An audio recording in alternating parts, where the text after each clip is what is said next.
Hello guys, so we can all agree na yung Cobblemon is napakagandang mod niya for Minecraft. Lalo na yung mga aesthetic niya is sobrang perfect para sa blocky aesthetic ng Minecraft. Yung mga Pokemon niya, ginawa na talaga nilang perfect for Minecraft.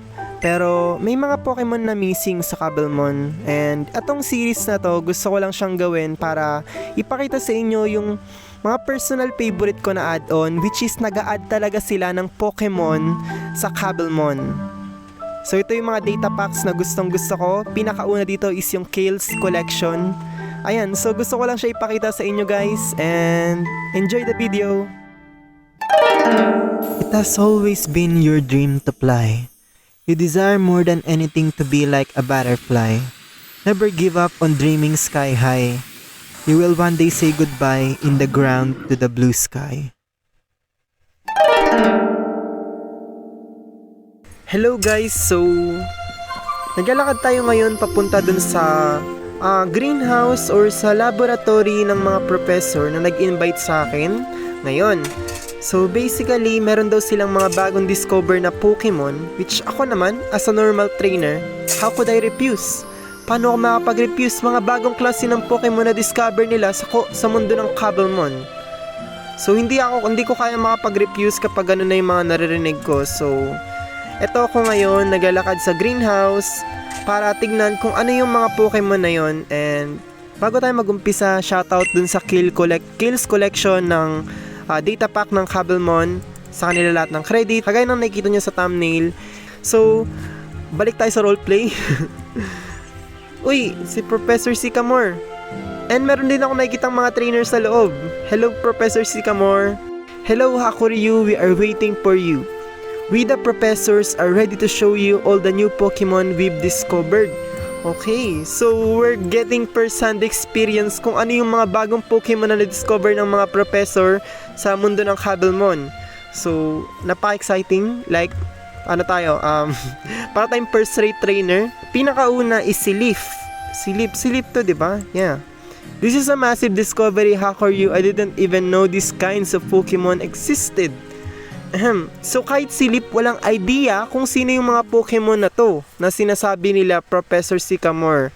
So bagong Pokemon lang siya sa mata ni Leaf. And let's go na. Tingnan natin, si Professor Oak ba yan? Professor Oak? Oh my gosh. Oh my gosh. Di ba sila Deoxys yan? Professor Oak. Hello there, welcome to the world of Pokemon. My name is Oak. People call me the Pokemon Professor. Okay, Professor Oak. Okay, stop na tayo dyan. Narinig na namin yan ng maraming beses. Kasi mahilig kang mag-introduce yan lagi kapag nag-umpisa kami ng gameplay, okay?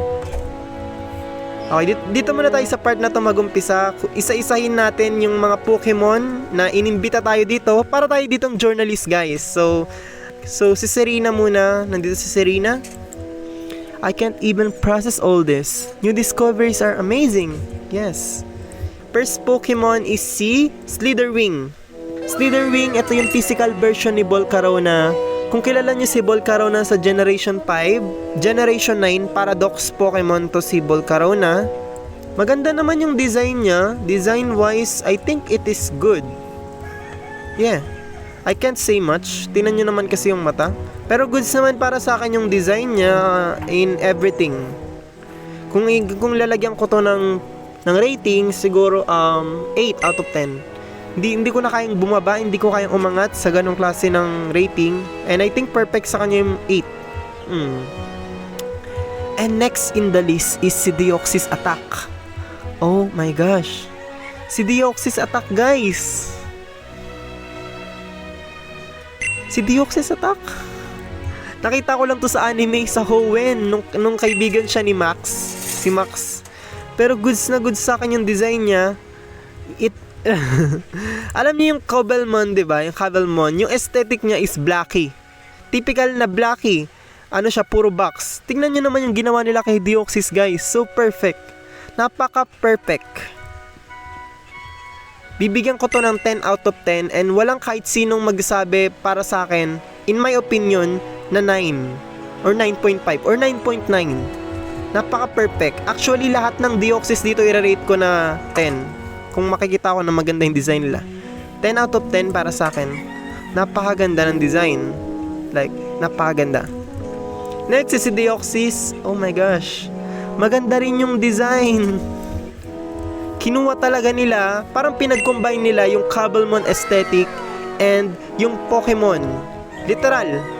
Yun yung Cobblemon eh. Pero ito sobrang perfect blend. Hindi ako makapag-isip ng better design pa. Kapag habang tinitingnan ko to, hindi ako makapag-isip ng mas better pa na design. Napakaganda ng Deoxys na to. 10 out of 10. Wala akong masabi guys. Napakaganda. Iron Bundle, Paradox version siya ni Delivered. Goods naman siya para sa akin. May animation din siya. Yeah. Goods siya para sa akin. Wala akong masabi dito. Kasi hindi naman ako familiar sa Pokemon na to. Pero kung bibigyan ko yan ng rating para sa akin, at least 7. 7 out of 10. Pero kung makikita nyo yung animation ni Iron Bundle guys, bibigyan nyo yan ng 9. Pero hindi ko kasi siya mapakita dito, kaya 7 lang. In terms of overall design, 7 out of 10 para sa akin si Iron Bundle. Goods. And next is, ba't dyan kayo nakatingin guys? Si anong Iron? Si Deoxys Speed. Sabi ko sa inyo guys, kapag nakita ko na maganda yung design ng mga Deoxys dito sa Pokemon na to, Pokemon World na to, bibigyan ko sila ng 10. And I can't say na hindi to 10. I can't even say na hindi to 10 guys. 10 out of 10. Deoxys Speed. Ang ganda ng design. Oh my gosh. Ang ganda ng design ni Deoxys Speed. Bibigyan ko yan ng 10 out of 10. And kagaya ng sinabi ko kay Deoxys Attack, wala akong tatanggapin na opinion na otherwise. 9.9? No. 10 yan. 10 yan. Perfect blend ng Cobblemon and Minecraft para sa akin. Perfect. Next tayo kay Noibat. Goods naman siya. Noibat, maganda rin yung design ni Noibat. Pero goods naman siya sa Cobblemon aesthetic. Kaya bibigyan ko to ng 8. Para sa akin maganda yung design niya. Pero hindi naman siya yung overwhelming, mind-blowing, ganong klaseng pag nakita mo, napakaganda masyado. Hindi ko na kayang gawin best yan, kagaya kay Deoxys kanina. Pero, goods naman siya para sa akin. Goods siya. Next is si Noivern. Kanina sinabi ko sa inyo na may mga ganong klase ng Pokemon. Like, kapag nakita mo pa lang, mind blown ka na. And, isa dun si Noivern. Isa dun si Noivern. Sa ano na yon, sa description na yon. Napakaganda ng design kay Noivern. Kung makikita niyo yung flying animation nito, napakaganda ng flying animation ni Noivern, promise. Ang ganda ng design, perfect. Pero may mas better pa to na design, like yung paa niya. Magiging mas better pa to sa future. Pero right now, si Noivern ay bibigyan ko ng 9 out of 10. And dito na tayo sa last section ng ating journalist para kay Professor Oak, which is nag-invite sa akin para sa showcase na to. Ano muna tayo? Kay Axew. Goods naman siya, like na-capture na naman yung typical na Pokemon ni Iris sa black and white. Yung aesthetic ni Axew is good. Hindi siya hindi siya yung klase ng Pokemon na mapapanganga ka. Sobrang ganda ng design. Pero kung bibigyan ko siya ng rating, at least 8 out of 10. Next naman is si Fraxure. Goods rin yung design niya. Etong parang bukol na to sa likod niya, meron talaga siya dyan ng ganyan sa original games. Hindi ko naman masisisi yung designer kasi kinapi lang nila yan. Goods naman yung design ni Fraxure. Kung bibigyan ko siya ng rating, 8 din para sa akin. Kagaya lang siya ni Axew. Di siya mind-blowing, di siya overwhelming. Ayan, goods naman para sa akin. And last naman sa evolution line ni Axew is si Haxorus. Kanina, binanggit ko na hindi siya mind-blowing. Copy paste. Napakaganda ng design ni Haxorus, guys. Napakaganda ng design. May animation pa. It's a plus. Ang ganda ng design ni Haxorus. Bibigyan ko to ng 9.5 out of 10. Pero alam ko sa future gaganda pa yan.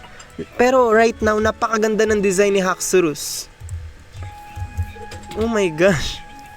Pwede nyo tong ma-download for free. Sa world nyo. Napakaganda ng design ni Haxorus. Napakaganda ng design. And last but not the least is si Deoxys Defense.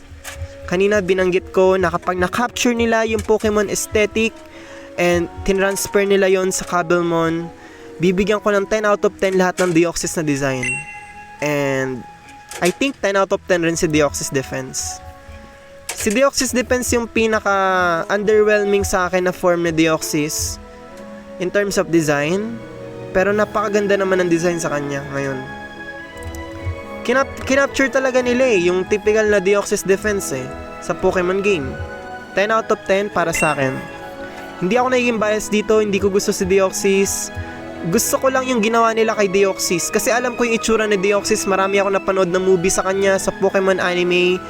And lahat ng yun, kapag tinitignan ko yung mga Deoxys na to, napapansin ko talaga yung reference. Ginaya talaga nila and napakaganda ng pagkakagaya nila.